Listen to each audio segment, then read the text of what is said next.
Yo tout le monde, bienvenue sur la chaîne de Léo et Max. On se retrouve pour l'épisode 8 de Ranma 2 Ranma ni Bunnoichi, la série remake sur laquelle on va vous donner nos avis et donnez-nous vos avis également dans les commentaires. Bon, alors on espère qu'en tout cas vous avez kiffé ce 8e épisode. Deux petites choses à vous dire. La première, abonnez-vous les amis, vous le savez, c'est pas nouveau mais on compte sur vous, vous êtes beaucoup à ne pas le faire. Et autre chose, nous serons ce week-end, donc les 30 novembre et 1er décembre, à la TGS, donc le Toulouse Game Show, je crois si je dis pas de bêtises. C'est le moment de venir nous voir parce que si vous ne regardez que les vidéos Ranma de cette chaîne, vous n'aurez pas deux fois l'occasion d'avoir ce petit rappel. Donc on vous attend samedi et dimanche. On a hâte de vous y retrouver en tout cas. On démarre cet épisode 8 de Ranma qui correspond aux chapitres 23, 24 et 25 du manga dans le tome 2. Du coup, épisode 14 de l'ancienne série et également première moitié de l'épisode 15 si vous voulez une correspondance complète. Alors on va partir sur un petit synopsis peut-être pour cet épisode. Allez, vas-y, je t'en prie, si t'en as. Ok, j'en ai pas, je vais vous le faire comme ça par rapport à mes souvenirs de l'épisode. Alors, on a Akane qui est en train de faire du patinage avec Ranma, du coup. Mais Ranma a trop honte de ne pas savoir patiner, du coup il se transforme en fille pour faire du patinage. Bon, ça change pas grand-chose, puisqu'il sait tout... Bon, il sait pas plus patiner que ça.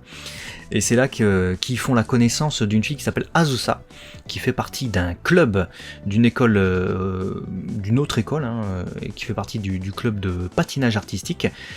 Pour l'instant, on ne nous dit que ça. On apprendra plus tard qu'en fait c'est du patinage martial, et donc du patinage de combat. Et lorsqu'elle voit Pichan, donc le petit cochon d'Akane, qui n'est autre que Ryoga, elle décide de l'emmener avec elle et le renomme Charlotte. Bon, on en reparlera tout à l'heure de ça. Finalement, Akane est en pleurs, elle cherche son Pichan partout, et c'est là qu'elle recroise la route d'Azusa, et on découvre qu'elle est en duo avec Mikado Sanzein, et qui forment du coup ce grand duo de martialistes patineurs. Et Akane récupère quand même Pichan, heureusement, mais Pichan est mise en jeu. Et au cours du coup d'une compétition de couple, celui ou celle qui l'emportera aura le droit de garder Pichan ou Charlotte, selon. Et du coup le défi est lancé. Le défi a d'autant plus d'enjeux lorsqu'on Mikado Sanzein embrasse Ranma transformée en fille. Ranma lui en veut alors à mort et il est prêt à tout pour remporter ce combat. Non pas pour Pichan. Non, pas pour Pichan, pour lever l'affront et l'humiliation qu'il vient de vivre, l'une des plus grandes de sa vie, très certainement. Alors, moi, déjà, je veux mettre les pieds dans le plat. Rumiko Takahashi, il faut savoir, elle veut pas que tu décides du sort qui t'est destiné. Ouais. On a eu l'enjeu pour « je sors avec Ranma si je gagne ». Ranma, il n'y avait rien demandé. Il y avait rien à dire. C'est « j'embarque cochon si je gagne ». Ah bon, donc tu es en droit de décider. Voilà, c'est Rumiko Takahashi, c'est elle qui décide que d'autres persos décident de la vie d'autrui. Mais ce qui me tue, c'est que c'est même pas son cochon, tu vois, à Azusa. Elle est là, Charlotto, tu vois, genre Charlotte et tout. Déjà, elle le renomme, elle décide elle-même de le renommer. Mais en plus de ça, Akane accepte le défi, tu vois. En vrai, elle a même pas à mettre en jeu son cochon, tu vois. Ok, ça n'a aucun sens. Bah non. Normalement, tu dis, mais jamais de la vie, j'accepte, tu prends ton cochon, tu te barres, quoi. Donc, finalement, ce que j'ai bien aimé aussi, c'est que cet épisode, tu vois, qui sert avant tout le comique de situation, le comique général d'affronter des gars que tu connais pas, et puis finalement tu mets en jeu un cochon, et voilà. Bon, je trouve qu'il sert énormément la relation entre Ranma et Akane. Et ça, c'est pour moi, je me rappelle de ça dans mes souvenirs. Je me suis rappelé de cet épisode parce que Ranma au début qui semble s'en foutre est touché de voir Akane pleurer, tu vois, qu'elle est plus son cochon, donc il s'enquérit un minimum de ce qu'elle ressent. Quand elle se fait lourdement draguer par Mikado, limite il allait l'embrasser, tu sens que Ranma ça lui plaît pas trop, bam, il lui balance un morceau de Naruto, là, je sais pas Naruto, comment ça s'appelle c'est ça, c'est du Naruto. D'ailleurs, c'est une référence à une série de comédie romantique japonaise qui s'appelle Tanpopo, où il y avait le personnage de Tsutomu Yamazaki qui balançait comme ça un Naruto au visage de Likia Yasuoka. Petite référence qu'on vous mettra. Et puis, pour continuer sur ça, finalement, le défi étant lancé aussi par Mikado auprès de Ranma qui vient de le provoquer, il y a ce ce duel de couple finalement qui s'installe et on a tout ce que tu disais quoi. Ils apprennent à faire du patinage ensemble, donc ils vivent des choses ensemble mine de rien au travers de l'adversité.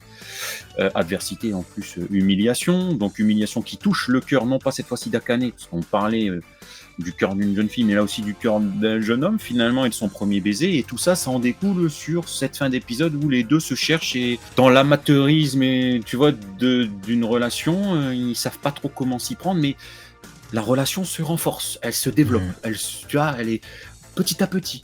Et c'est ça que j'ai préféré moi dans cet épisode, c'est ce condensé là où avant et après, Akane X Ranma, c'est pas la même relation, je trouve. C'est ça que j'aime beaucoup. Non, elle sait très bien écrire ça, sous couvert d'un manga parodique, sous couvert des conneries, des arts martiaux inventés qui sortent de nulle part. Ranma qui se dit, ah bah si c'est de l'art martial, c'est bon, je peux le faire. Alors, mais il sait même pas patiner, il sait même pas debout. Aucun sens, tu vois. Mais bon, vu que c'est Musabetsu Kakuto, son art martial, c'est l'art martiaux toute catégorie, donc il est censé maîtriser toutes les formes d'arts martiaux qui existent en fait. Sous couvert de tout ça, elle écrit quand même très bien les relations romantiques, amoureuses et tout ça. Et là, sur deux personnages adolescents qui ils maîtrisent pas du tout les codes, tu vois, c'est ça. Et ça avance. Ça avance grandement dans cet épisode, en fait, leur relation. Parce que tu savais qu'il y avait un rapprochement, tu le voyais dans les autres épisodes. Mais avec cet épisode, tu dis, ah, ça en est déjà là quand même. Et d'ailleurs, toi qui as revu plus récemment que moi, du coup, l'animé des années 90, est-ce que tu as senti que cet épisode nous faisait ressentir un rythme un peu plus fort que l'ancienne série? Non. Sur ça, non. Pour l'instant, non. Je pense que par la suite, oui, parce que la série de Dean avait énormément de rajouts, des épisodes filler, etc. Là, pour le moment, on a juste des épisodes qui calquent vraiment le manga au plus près, hein, dans le sens où le découpage est, en termes de scène, est le même. Du coup, on a l'équivalent d'un épisode et demi qui est transcrit ici en un épisode. Mais non, du coup, sur l'avancée, c'est juste plus rapide par rapport au nombre d'épisodes. Mais c'est pas plus rapide dans le rythme. Je sais pas si vous voyez ce que je veux dire. Ouais, dans le ressenti, dans le rythme, ça change pas fondamentalement le truc. Est-ce qu'on en parle du petit collier rose de Ryoga? Moi, je voudrais qu'on en parle. C'est écrit en plus en hiragana, Sharuroto. Donc, ou Charlotte, je sais pas comment elle l'a appelé, donc Charlotte, et c'est écrit en hiragana, donc c'est même pas la bonne police d'écriture, hein, c'est même pas le bon syllabaire normalement pour écrire ça en japonais, ça devrait être écrit en katakana. Ah, me fait délirer moi ça. Je reparlerai tout à l'heure dans la partie bande son pour parler du doublage, mais non, c'est des personnages qui sont marrants les deux là. Et puis le yoga qui arrive en mode beau gosse à un moment donné, en mode c'est machin. Avec son collier. Frère, t'as ton petit collier rose, t'as perdu toute crédibilité à partir du moment où tu l'as conservé. Il pourrait le couper avec un truc et tout, mais non, il le garde. Tu vois. C'est cet humour de situation comme ça et cette exagération. Moi, ça me tue. Même dans le resto, là, tu vois, au début. Où t'as tout le monde qui se fout sur la gueule. Et t'as le gars qui fait bon, vous commandez ou non, parce que mon frère... Deux fois, tu sais, il revient à la charge. Et elle le tape avec des objets et tout. Tu te dis, mais qu'est-ce que c'est que ça et tout. En plus, tu t'attends à ce qu'il soit que sérieux. Dans les deux versions, normalement, quand tu vois Mikado Sanzein, tu te dis, le gars, c'est le bellâtre, etc. Il va être tout sérieux et tout. Mais dès qu'elle commence à lui fracasser la tête, il pète un câble et tout. Et là, tu te dis, ah ouais, d'accord, ok, c'est ce genre de personnage. Et en plus de ça, ce que j'aime bien aussi avec Rumiko Takahashi, c'est que elle sait faire des personnages comme ça qui sont des adversaires, parfois on a des rivaux, des personnages qui peuvent être dangereux à certains moments. Là, on voit sa technique, leur technique, du combo pour vaincre 100 adversaires en même temps. Mais ça reste des cassos. Ça reste des cassos. Elle sait écrire des personnages comme ça qui provoquent une opposition et une vraie, un vrai duel. Là, on est au-delà du duel vu qu'on est sur un double duo, donc on va dire plutôt une vraie confrontation. Mais malgré tout, on a quand même des situations extrêmement comiques. Et à l'issue, par exemple, de cette scène où Ranma est opposé à Saint-Zéhin et qu'il lui fait sa danse de la mort, hein, une danse effroyable, et on se dit, oula, Ranma il est mal là, papa, il se prend plein de coups et tout. Tu dis en difficulté pour une des rares fois. Et ben finalement, il a quand même réussi à vaincre Mikado et on finit sur une scène comique, tu vois. Ouais. Non, si c'est bien, il y a un vrai équilibre. Et puis même le choc psychologique que Ranma vit au travers de ce baiser forcé, j'aime bien parce qu'on est encore une fois aussi sur ce que l'on soulignait au début de cette réadaptation, c'est que les messages véhiculés par Rumiko Takahashi, tu vois, sont encore très modernes. Et ça, clairement, je veux dire, le gars, Mikado Saint-Zéhin, je veux dire, derrière ses airs de C'est un beau gosse, agresseur, hein. c'est grave, ouais, c'est un agresseur, c'est grave ce qu'il fait. T'as beau mettre des paillettes, c'est grave ce qu'il fait. Il force les jeunes filles à les embrasser et tout. Et bah tu vois en fait, tu te mets à la place de Ranma et tu comprends le choc que tu peux vivre en étant forcé de devoir embrasser quelqu'un, et en plus de l'humiliation que tu subis extérieurement et intérieurement, parce que bon, on a compris que non seulement il est hétéro le gars, et puis en plus de ça, il lui a volé son premier baiser finalement véritable, tu vois. Et cette écriture là, putain, je me dis, mais comment elle est encore viable de ouf en 2024, et peut-être même encore peut-être plus qu'à l'époque, vu tout ce qu'on dénonce sans arrêt, les balance ton port, les hashtags, machin et tout sur... ça devrait parler. Ah Si oui. les gens sont capables de lire la subtilité. Oui, il y a plein de trucs comme ça dans la main, de toute manière. Elle était en avance sur son temps, Rumiko Takahashi. Ouais, on va parler un peu de la bande-son. Une partie que j'aime bien dans ces reviews.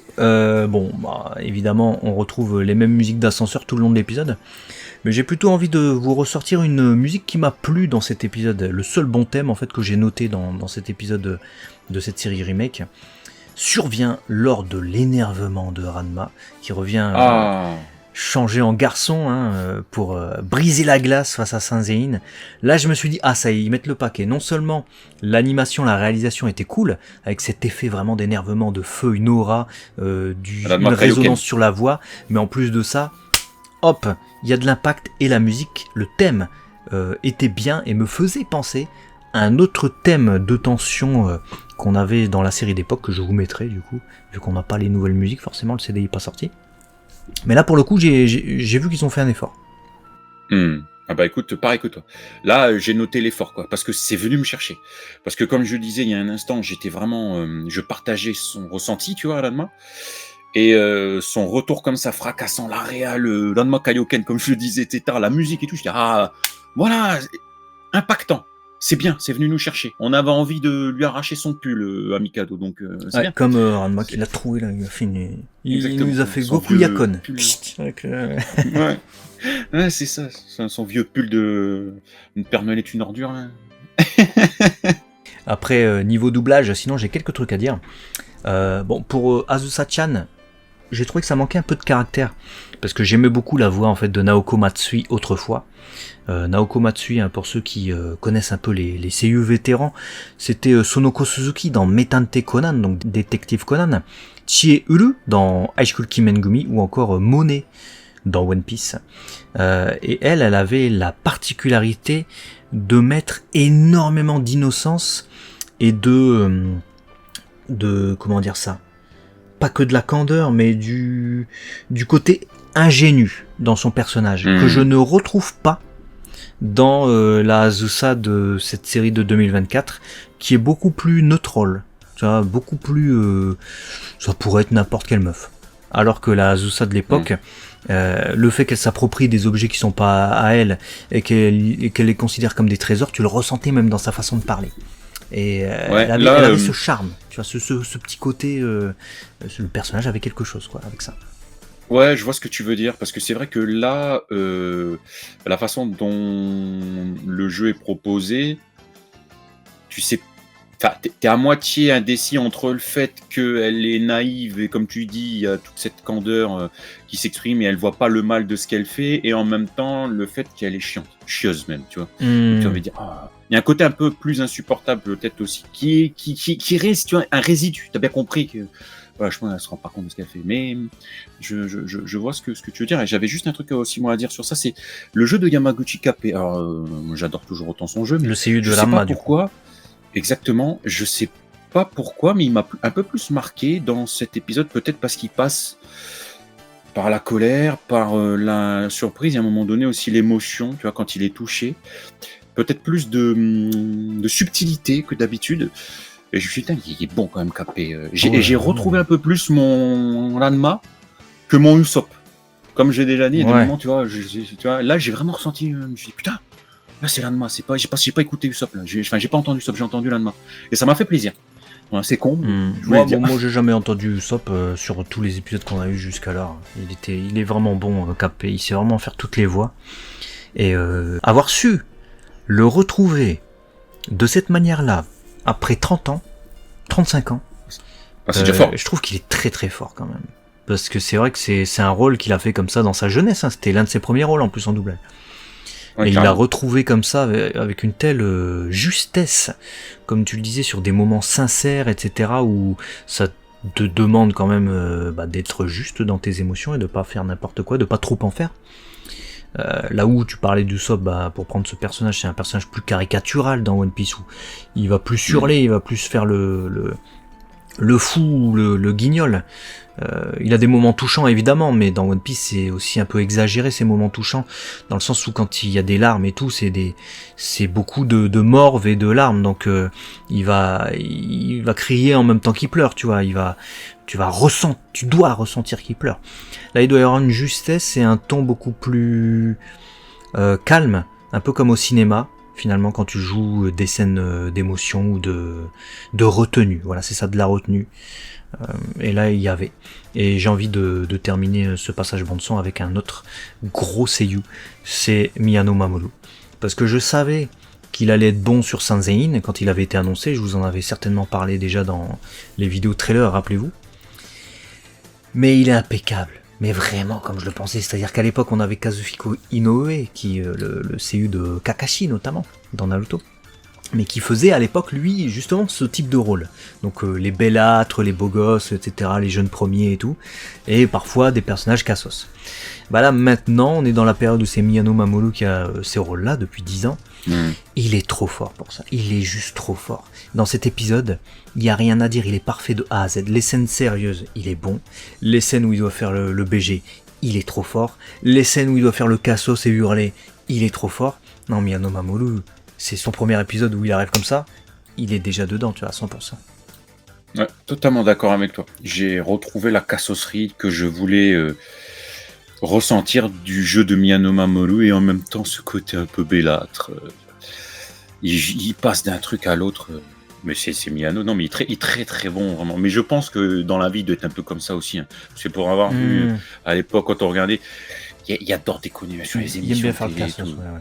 Il a bien fait le cassos, voilà. Donc je pense qu'il porte en lui un peu de ce genre de perso, Mikado. Alors pas harceleur, hein, je parle. Ouais, heureusement. Le gars justement un peu lover, mais qui peut sortir des grosses conneries et tout. On l'a vu, il a fait des belles chansons, etc., d'amour, et en même temps, il aime bien faire le con. Donc, ça lui va bien. En tout cas, très content. Je suis très content de le voir sur ce rôle-là.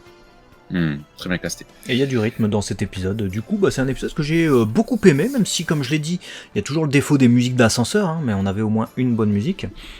Ah, si, faut que je vous parle de ce passage. Le passage du jeté de Naruto. Il y a quand même une tension de fou dans la série de 92 de Dean. Je vous passe rapidement l'extrait. Faut que vous regardiez. Juste pour ça, faut que vous regardiez. Voilà, c'était juste une recommandation ranmaesque pour vous laisser sur la vibe de cet épisode. C'était quand même quelque chose. Et c'était beau. C'était très beau aussi. Eh ben écoutez, vous avez normalement notre avis au complet, je pense, avec cette review. On espère que vous avez, tout comme nous, kiffé et apprécié ce 8e épisode de l'Anma. Dites-nous dans les commentaires ce que vous en avez pensé. Et nous, de toute façon, on se dit à très vite sur la chaîne 2. Léo et Max, et à la TGS. À très vite. Vous aussi. Ciao.